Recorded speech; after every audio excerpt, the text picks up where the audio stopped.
mes amis.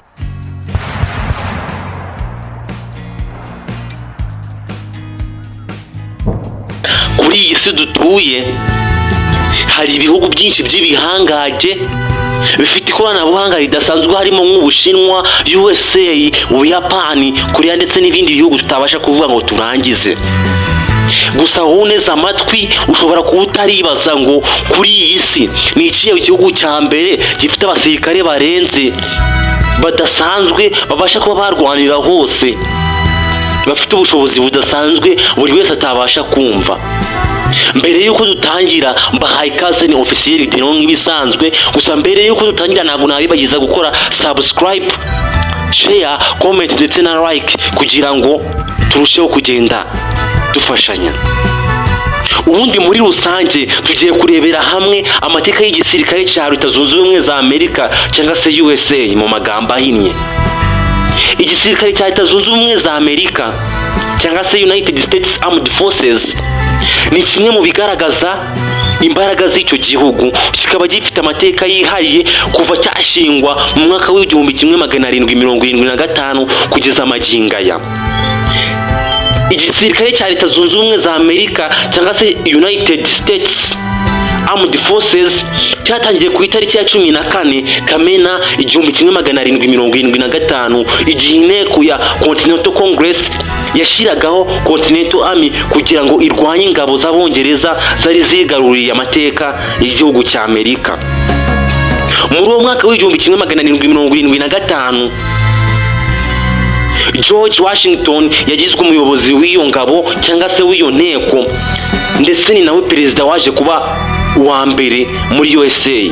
Nyuma y'uko USA cyangwa se United States of America imaze kwigobotora ubukoroni mu 1783, igisirikare cyayo cyangwa se United States Armed Forces cyakomeje gutera imbere, kitabira intambara zitandukanye harimo yabaye hagati y'amajyaruguru n'amajyepfo mu mwaka w'1861.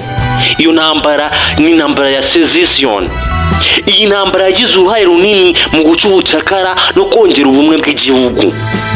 Ibi byatumye igisirikare cya Leta Zunze Ubumwe za Amerika kirushaho kugira uburambe no gutegura inzego zitandukanye zitangaza ibihe bishya byo kwagura imbaraga za gisirikare. Mu ntambara ya mbere y'isi USA yinjiye nyuma, ariko igira uruhare rukomeye mu gutsinda Ubudage. Ibi byafashe Amerika cyangwa se United States of America kwigaragaza nk'igihugu gifite imbaraga z'igisirikare n'ubushobozi bwo kugira uruhare mu bikorwa by'amahoro n'intambara. Byaje gukomeza mu ntambara ya kabiri y'isi, nyuma y'uko Abayapani bagabye igitero ku cyambu cya Pearl Harbor. Igisirikare cya USA cyarwanye muri Aziya, Uburayi no mu nyanja, kigaragaza ubushobozi bwo kurwana ku isi hose. Ni naho hagaragaye ibisasu byaturikijwe bya kirimbuzi muri Hiroshima na Nagasaki, byarangiye intambara ihagaritswe vuba. Nyuma y'intambara ya kabiri y'isi, aho USA yari imaze guhagarika Ubuyapani irasa ibisasu bya kirimbuzi cyangwa se nuclear weapons muri Hiroshima na Nagasaki, yinjiye mu ntambara y'ubutita cyangwa se Cold War mu rurimi rw'icyongereza.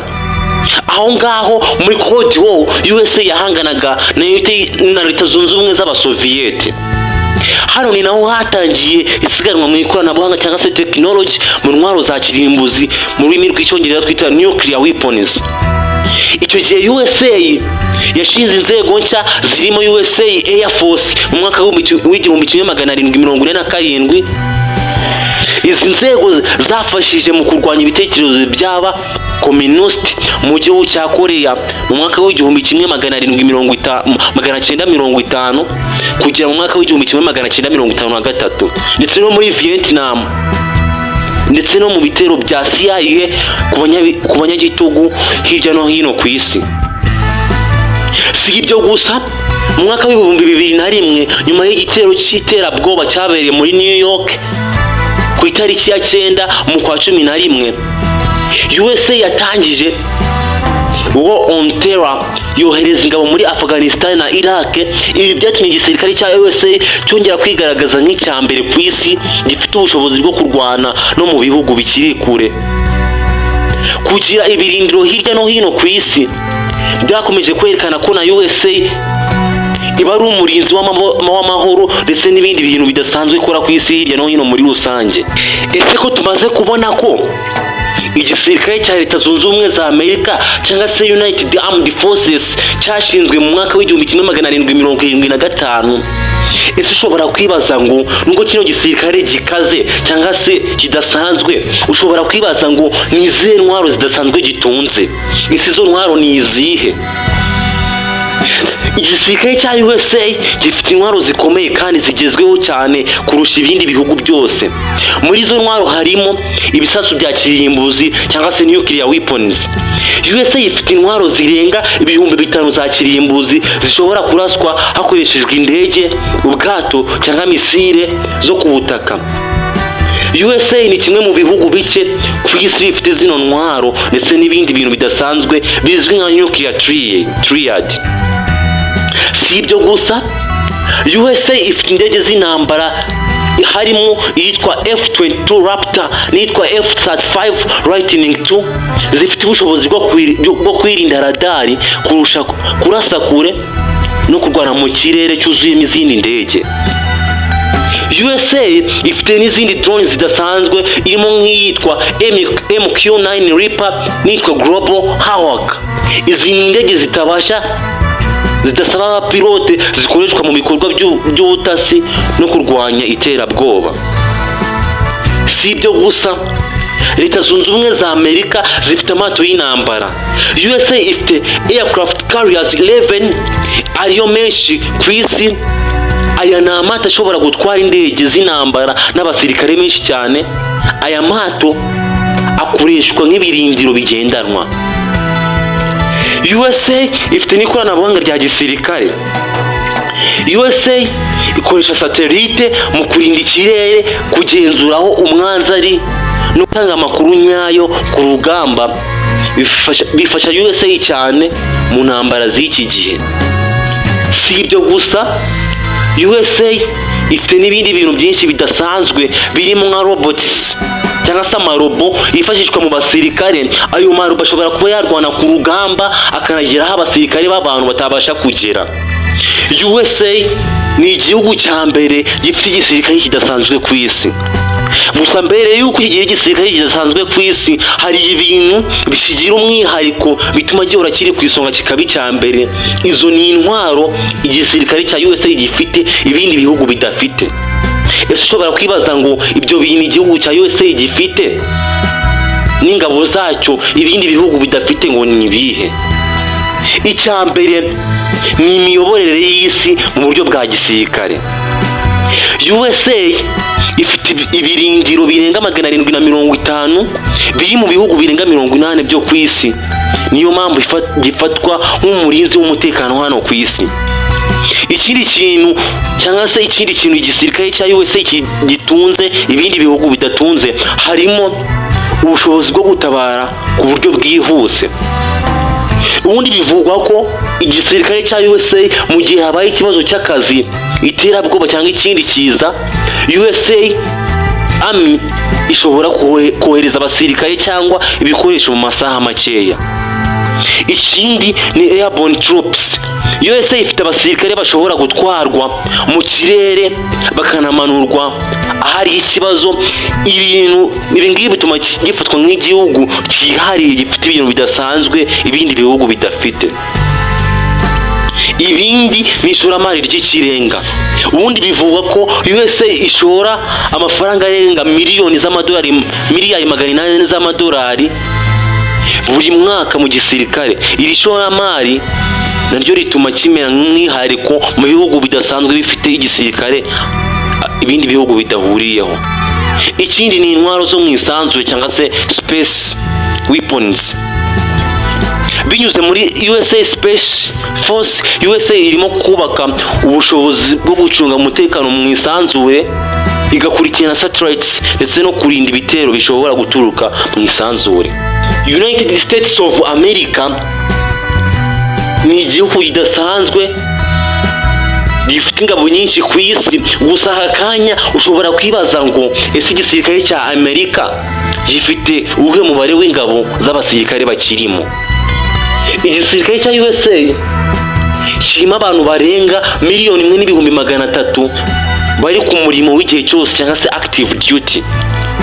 Hari kandi abarenga 800,000 bari mu myitozo cyangwa se mu ngabo zunganira z'ikirenga, ibi nibyo twita reserves na national guard.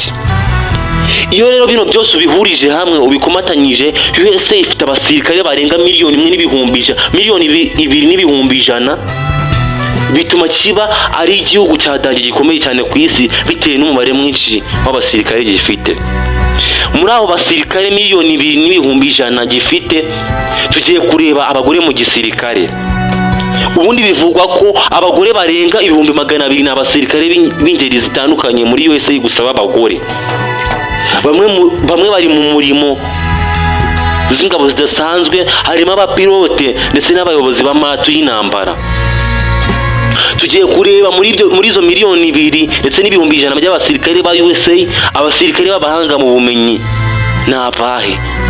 Ubundi USA ifite ingabo zize cyane mu ikoranabuhanga, ubuvuzi ndetse n'ibijyanye n'umutekano n'amategeko n'ubumenyi by'isi. Ibi bituma igisirikare cyaho kirushaho kuba umwihariko ku bindi bihugu ugereranije hano ku isi.